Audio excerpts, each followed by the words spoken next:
Hoy en Lengua Larga. Larga, la. Solo había piso de cemento en la sala y en el comedor. Por ahí pasaba el trapeador, cuya jerga siempre se enredaba en los rincones de cemento sin pulir, esos que están así ásperos. El resto de la casa se regaba y se barría con escoba de palma y después se hacía una selección de los mejores platos, los que estuvieran menos despostillados. A pesar de los 10 centímetros promedio que mide una lengua humana, todos somos lenguas largas. Nos encanta el chisme, nos gusta contar historias. ¿Y qué mejor? Aquellas que hablan de comida. Donde la lengua es parte importante de la deglución, masticación y sentido del gusto. Esto es Lengua Larga, el podcast donde el chef Juan Ángel te cuenta historias de cocina, consejos y recetas. ¡Comenzamos! ¿Cómo están, Lengua Largas? Los saludo con mucho gusto y con más gusto voy a mandar saludos a las personas que se han estado reportando a través de las diferentes plataformas de redes sociales, Instagram, Facebook, Twitter, YouTube, TikTok. Me encuentran como Chef Juan Ángel en todas. Y empiezo con Yasmín Kate de Hermosillo, que se refiere al capítulo 38, al episodio 38, el anterior. El anterior al anterior, porque ya estamos en el 40. Dice, ya lo escuché mientras hacía el súper. Casi lloro. Muy bonito mensaje y oh, sorpresa que me mencionó. Qué emoción. Muchas gracias, Yasmin, por estar pendiente. Y si no han escuchado el Beliz de la Coti, episodio 38, escúchenlo. Ya vi el podcast, dice Margarita Estrella. Me encantó. Tienes las profesiones que con gusto hubiese estudiado. Estudié periodismo y luego gastronomía. Me encanta la cocina, pero no uso medidas. Soy de ojo de buen cubero siempre. Esas son las mejores recetas. Yo por eso no me meto en la repostería, porque ahí sí se requiere mucha paciencia. No. Ya me eché todos los podcasts. Qué poquitos se me hicieron. Anota, Daniel. Y ahora, a esperar cada semana para mirarlos. Están re buenos. Gracias, mi chef consentido. Buenas noches desde Baja California, Guadalupe y Melda. Saludos a Baja California. Saludos a Claudia Taurián. Dice, me encanta el podcast. He oído todos o casi. Me encantó el primer quinceañero del Acollo. Me acordé que una tía que vivía en Moctezuma preparaba toda una fiesta y se me vino a la mente cuando limpiaba el menudo, así como tú dices que tenía que hacerlo la Coyo. Mi tía Amalia hasta la piñata hacía. Una vez hizo una en forma de regalo y forró cajas de súper que le quedaron muy bonitas. Muy bonitos recuerdos. Sus hijos, y dice que murió en la pandemia. Saludos a su tía, que seguramente nos está escuchando, a la tía Amalia. Y saludos también a Claudia Taurián. Saludos a Claudia Esquer, de Estados Unidos, que se refiere al episodio número 1. Chef, voy escuchando el podcast de la salsa y le estoy presumiendo la mía. Van a ver quienes están en... Bueno, no es cierto, ya se ve también en Spotify. Iba a decir, quienes lo ven en YouTube, pero no es cierto. En Spotify ya van a ver la imagen también de la salsa. Mil gracias, chef. Me encantan los podcasts. Me acepté como Lengua Larga desde el primero que escuché y me han encantado. He dejado mis comentarios en YouTube, que es donde los escucho por primera vez, pero por usted descargué Spotify. ¿Oyeron en Spotify? ¿Oyeron? Por lo menos les traje un cliente a Spotify. Me haces reír y me haces muy feliz y los comparto y los disfruto con los amigos. Que Dios te llene de bendiciones. Un beso a Jonás y a Eric y gracias, Natalie. Gracias a Natalie y ahora sí iniciamos. ¡A picar cebolla! Lengua larga, Era de noche y uno a uno quitaba los tubos de las lámparas de petróleo. Dícese, una lámpara de petróleo es un envase que tiene petróleo en su interior y luego un filamento que pasa por un instrumento que tiene una perilla que va subiendo y bajando el filamento empapado de petróleo, y ese filamento es el que se enciende para dar luz en una casa, y el filamento está protegido por un tubo de cristal. El tubo de cristal permite que la luz permanezca encendida, iluminando la casa con mucho brillo porque se refleja por las paredes del tubo de cristal, y que tampoco se apague si llega una corriente de aire. Entonces, ella tomaba cada tubo de la casa por la noche, una noche anterior al evento que les voy a platicar, y lo limpiaba. Tomaba una cubeta, ¿sí? Le echaba un puño de jabón Doña Blanca, que volvió a resurgir de las cenizas hace unos años, y hacía suficiente espuma para retirar el tizne. Los tubos de cristal se llenaban pues, de un tipo de ceniza y de esa grasa, pues como aceite, ¿sí? Que tiene, de residuos que tiene el petróleo, y pues se iba oscureciendo. Y cuando ya no daban tanta luz, se tenían que limpiar. Pero para el evento, siempre tenían que estar los tubos limpios y cada quinqué, cada lámpara pasaba por las manos y por el jabón y por el agua y luego recortaban también el filamento. El filamento tenían que cortarlo para que diera una llama bonita. Todo eso, todo ese trajín era una noche previa a la que, donde iba a suceder la llegada de dos personajes. Dos personajes que venían a alegrar la vida de esta familia. El día siguiente, muy temprano en la mañana, los quinqués, las lámparas ya estaban limpias, con los tubos brillantes, los filamentos cortados, listos para iluminar. Y esa mañana, lo primero que sucedía era que empezaban a trapear el piso de cemento del comedor y de la sala. Los únicos lugares de la casa que tenían piso y de cemento, y no me refiero a cemento así fino, brilloso, de colores, como sucede ahora con óxido que le ponen así mil de tratamientos, no. Era piso de cemento áspero, de tal manera que pasaban el trapeador y se enredaba entre los disparejos del piso, y luego tenía así como una parte roñosa donde dejaba pedazo de la jerga del trapeador. Pero todo eso era para preparar la llegada de los invitados, de estos personajes. Después de terminar de trapear el piso, empezaban a regar el resto de la casa. Si ustedes son de las personas que tienen piso de cerámica, de cemento, mármol, no sé lo que tengan en su casa, quizá nunca se han puesto a pensar que todavía hay muchas viviendas en México, en el mundo, que no tienen piso. O sea, que viven en un piso de tierra que se tiene que regar para que no se levante el polvo mientras se está cocinando, mientras se está comiendo, mientras se está estudiando o trabajando, etc. Ese era el trajín cada mes cuando iban a llegar los invitados. Al terminar de limpiar, ya estaban las lámparas, ya estaba el piso limpio y ahora seguía corretear a la gallina. Había gallinas en el patio, corriendo por todos lados, y Catalina tenía que agarrar a una gallina del buchi y darle vueltas para pescuecearla y transformarla en el alimento de estos dos personajes que iban a llegar. Limpieza previa de los tubos de cristal y de las lámparas y de los filamentos, una noche antes. Día siguiente, muy temprano, trapear el piso de cemento de cocina y sala, que era el único lugar donde había, y después regar el resto de la casa que no tenía piso de cemento. Y después de eso, despescuezar a la gallina. ¿Para qué? Para hacer un potaje maravilloso. Entonces, ya como a las 10 de la mañana, se empezaba a escuchar la radio, porque a esa hora llegaba la señal de la radio al pueblo. Era Huépari, el pueblo se llamaba Huépari.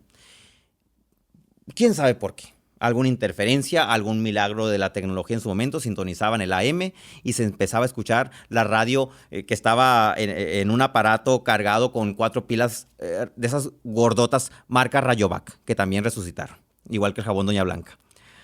Y a lo lejos, cerca de las 10 de la mañana, junto con la radio, se escuchaba el sonido de un pick-up. ¿Sí? Pueblo súper calmado.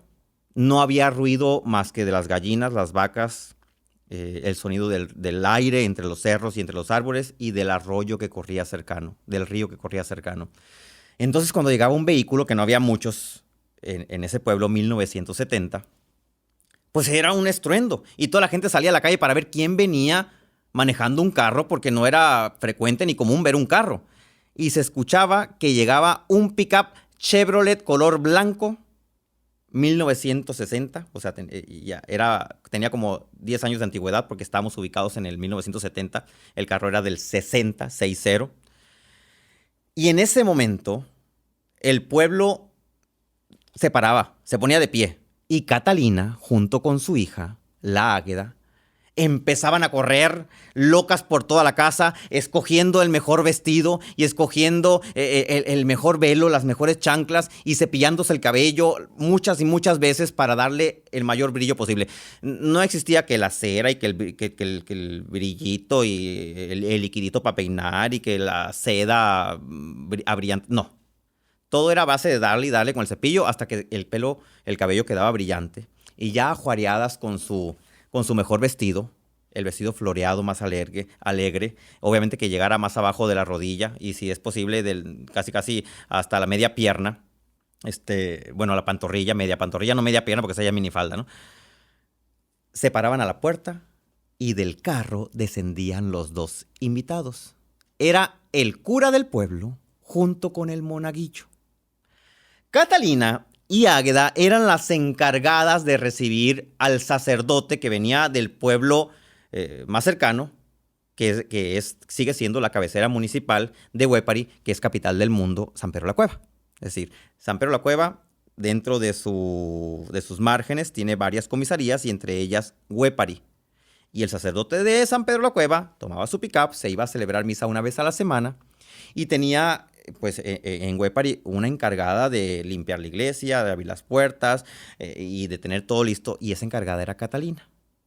Pero ¿por qué Catalina y Águeda se esforzaban tantos con días de anticipación para recibirlos si el padre venía a celebrar una misa? Aquí viene el punto. Cuando eran ya las 11:30 de la mañana, Catalina salía corriendo a la iglesia, tocaba la primera llamada, tan. Ya les había dicho, sí, creo que les platiqué, o no sé, ya de tantas cosas que hablo y digo, no sé si les platiqué que el sonido de la campana tiene una ciencia, ¿verdad? Si no han escuchado el podcast de... ¿Cuál fue ese podcast? El quinceañero Lacoyo y el Güero. Vayan a escuchar el quinceañero Lacoyo y el Güero para que se enteren de que hay una mecánica para tocar las campanas de una iglesia. O sea, no se tocan a lo loco, así clan, clan, clan, clan, clan, clan. No. Hay un número de campanadas.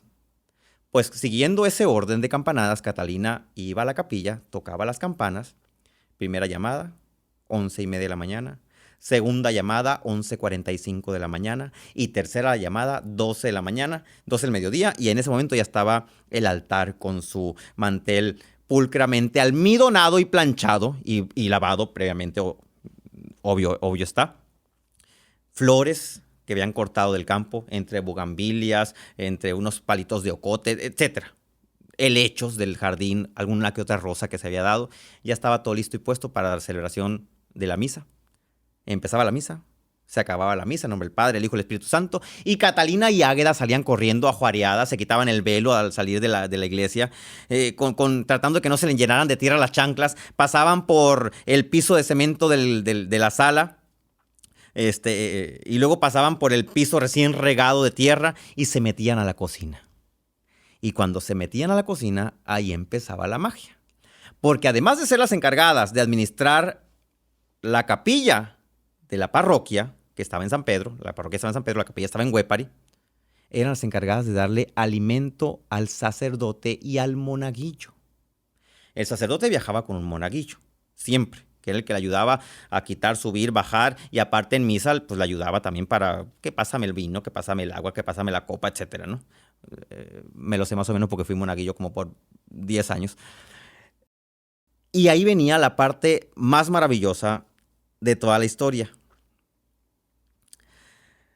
Entraban a la cocina y Catalina servía con ayuda de Águeda, su hija, un potaje que era el favorito del sacerdote y por supuesto que también del monaguillo. Y era un pollo, ¿sí? Que ya había despescuezado, le había quitado el pescuezo unas horas antes, un pollo fresco. O sea, si ustedes creen que comido pollo fresco, no, tenían que haber comido el pollo de Catalina que se había sacrificado hacía 2 horas antes de entrar a misa y de todo este jolgorio. Y lo guisaba, hacía un guiso con el pollo, ¿sí? Rápido calentaban las tortillas, le agregaba unas papas al pollo, un puño de orégano y en la mesa ponía tortillas de harina recién hechas dentro de una servilleta bordada y ponía la servilleta que estaba mejor bordada. O sea, no la primera que hizo en su infancia porque guardaban las servilletas que habían aprendido a bordar desde inicio hasta el final. Entonces, la servilleta más blanca, con mejor bordado, sostenía las tortillas en la mesa y enseguida un plato de cuajada. Cuajada es, vamos a decir, es un queso fresco, muy, muy, muy fresco, muy, muy, muy cremoso. Sería casi, casi como el requesón en ricota, pero con forma de queso. Porque el requesón en ricota, pues es como más para untar, ¿no? Así en palabras llanas y cristianas. Y le servían el pollo con frijoles. Ese pollo con frijoles, ¿sí? Lo servía en un plato de peltre, el menos despostillado que habían elegido después de terminar de lavar, de trapear el piso y de regar el de tierra. Y cuando llegaba a la mesa, se iluminaban siempre los ojos, no del sacerdote, del monaguillo. El monaguillo se llamaba Nacho. Y entonces, cada vez que Nacho empezaba a comer, Águeda se escondía, la hija de Catalina. Y se escondía porque ella había metido las manos en la cocina. Ella había también preparado el pollo, había ayudado a limpiar, a guisar. Corte comercial, las lámparas se limpiaban nomás por adorno, porque era de día, ¿eh? Porque van a decir, ¿y para qué limpiaban las lámparas? Si ni siquiera las iban a usar, estaban comiendo. Se limpiaban para que vieran que estaba limpio, porque además las lámparas servían de adorno, no solamente servían para iluminar. Y en ese momento Águeda se escondía, no volvía a salir. Cuando Nacho, el monaguillo, empezaba a disfrutar y a dilatar sus papilas de la emoción. Y decía Catalina, van a querer otro plato. El sacerdote, dentro de, pues, de su integridad y de su respeto por las carencias de la familia, decía no gracias, a pesar de que tenía el estómago todavía retorciéndose de hambre. Pero Nacho decía, sí, yo quiero otro plato. Y el sacerdote le daba por debajo de la mesa una patada y Nacho nada más, bueno, unos poquitos de frijoles. Y en ese momento salía, ahora sí, Águeda, con un plato, la mirada hacia abajo, nunca le volteaba a ver los ojos, le servía el plato y Nacho le decía, gracias. Águeda se sonrojaba por completo, ¿sí? Y se metía corriendo a la cocina y Nacho se acababa por completo el segundo medio plato de frijoles que se comía después de no haberse llenado con el pollo tan sabroso. A revolver los frijolitos. ¡Lengua larga! ¡La! Cada mes, la mesa de Catalina y de Águeda, en Huépari, en esta comisaría, se llenaba de olores, de sabores y de brillos con esas lámparas y esos tubos de lámpara, que en realidad no son unos tubos como tal, sino que tienen una forma redonda. Empieza en tubo, luego se hace redondo y luego termina en tubo otra vez y la parte de baja del tubo se encaja sobre la lámpara. Estoy tratando de describir porque es un instrumento que a mí me parece muy bonito y funcional porque, aunque no lo crean, me tocó usarlo en mi infancia cuando se iba la luz en el pueblo y durábamos hasta a veces 4 días sin luz, entonces usábamos esas lámparas. Y cuando venía la época de tormentas teníamos que ir a comprar petróleo antes de que se acabara para llenar las lámparas y tenerlas siempre a disposición. Y cada mes hacían todo este ritual que empezaba con la limpieza de las lámparas y terminaba con la preparación de un platillo. El más famoso de ellos era el pollo. Águeda es mi mamá y Nacho es mi papá.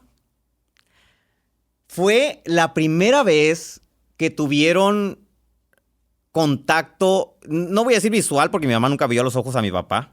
Y dice mi mamá que estando en misa y papá buscándole la cara desde el altar a mi mamá que estaba como feligrés sentada en una banca, pues ella así como que le sacaba la vuelta a la mirada a mi papá, pues que es como el pícaro de la relación, pues, ¿no? Pero esa fue la primera vez que mi mamá y mi papá tuvieron contacto y fue la primera vez en que hicieron chispas a través de la comida. Y cuando dice el dicho, el amor entra por la panza, sí entra por la panza. Aquí estoy yo. Y en Guadalajara mi hermano de 36 años. Pero lo que voy era todo un ritual que terminaba con la preparación de un pollo. Y esa era la forma de demostrar respeto y cariño por una autoridad. ¿Sí? Cuando decimos que la comida tiene como objetivo dar amor y satisfacer, sí lo tiene. Pero también tiene otros objetivos secundarios, vamos a decir, u objetivos que están en el mismo plano, paralelos. Y uno de ellos es demostrar respeto por la autoridad. Cuando a mí me tocó mucho escuchar cuando llegaba un gobernador de aquí de Sonora, bueno, ex gobernador de Sonora, Samuel Ocaña, que llegaba a un pueblo, la mejor manera de demostrarle respeto por su autoridad y de demostrarle cariño y agradecimiento era poniendo un pedazo de queso con tortillas grandes recién hechas. Cuando llegaba el maestro, el nuevo maestro al pueblo o el nuevo médico al pueblo, la mejor manera era demostrarle respeto por su autoridad y por su sabiduría y su profesionalismo a través de la comida. Entonces, Catalina, mi abuela materna, junto con mi mamá, que administraban la iglesia de Huépari, tenían como forma de dar agradecimiento y respeto a la autoridad, limpiando la casa para terminar con una comida lo más digna posible, porque no mataban pollos todos los días, pues no comían pollo todos los días. Guardaban la gallina o el pedazo de carne seca, etcétera, para esa vez del mes, única vez, una por mes, en la que iba a ir el sacerdote con el monaguillo, que era mi papá. ¡Échale queso! Lengua larga, la, la, la, la. Claro que les voy a la receta. Cuando esa receta yo la comí mucho tiempo desde niño. Mi mamá la ha preparado siempre, pero hace apenas 2 años que descubrí el trasfondo de esa receta. Y yo, cuando me sentaba a la mesa de niño y me ponía ese plato, siempre existía como un ambiente diferente. Es como cuando se prepara pavo en Navidad y hay un ambiente navideño. Cuando se preparaba este pollo, en mi casa había un ambiente diferente. Y yo me imagino que era porque mi mamá y mi papá se veían a los ojos y recordaban aquel momento de picardía en el que cruzaban o semicruzaban miradas y palabras. Gracias, que le decía a mi papá. Y digo, ahora un chamaco le manda un mensaje o ve un TikTok y se enamora de la otra por el baile que hizo en TikTok. No existía eso. O sea, era una forma, no quiero decir ni más genuina ni más auténtica, pero sí lo voy a decir. La receta es la siguiente. En 5 cucharadas de aceite van a guisar 6 muslos y 6 piernitas de pollo. A las piernitas y a los muslos les van a quitar la piel, les van a hacer unas incisiones, agarran la piernita por el mango, o sea, por la parte que no tiene carne, no se llama mango, y le hacen 2 cortadas, le ponen sal con ajo y pimienta y lo doran en aceite. Cuando ya está dorado, no está cocinado por dentro, solamente dorado por fuera, es decir, sellado. Se me hace agua la boca. Van a agregar una cebolla fileteada, cebolla blanca fileteada, 4 chile verdes tatemados, sin piel, sin semillas, ya en tiritas, 2 cucharadas de orégano y 4 hojas de laurel. En 5 cucharadas de aceite ponen a cocinar 6 muslos y 6 piernitas sazonadas con sal con ajo, las piernitas cortadas, o sea, con cortes en la carne, ya sin piel. Cuando están doradas, le agregan una cebolla fileteada, 4 chiles verdes tatemados y picados ya limpios, 2 cucharadas de orégano y 4 hojas de laurel, revuelven todo y ponen medio kilo de papas cortadas en tiritas. En tiritas es parecido como corte francés, como las papas a la francesa, pero no tan perfectas, pues no. Y tapan, dejan 25 minutos a fuego bajo. Y es el plato con el que me atrevo a decir que mi mamá enamoró a mi papá a los 10 años. Hasta la próxima. ¿Ya te aceptaste como lengua larga? ¿No? Entonces espera el siguiente episodio. ¡Sí! ¡Bienvenido al club! Sigue al chef Juan Ángel en Facebook, Instagram, YouTube, Twitter, OnlyFans. What the f is this? ¡Uy! No, eso no. Busca recetas, cocina con él e interactúa. Búscalo en todas las plataformas como Chef Juan Ángel. Afila la lengua larga para el siguiente episodio. ¡Adiós!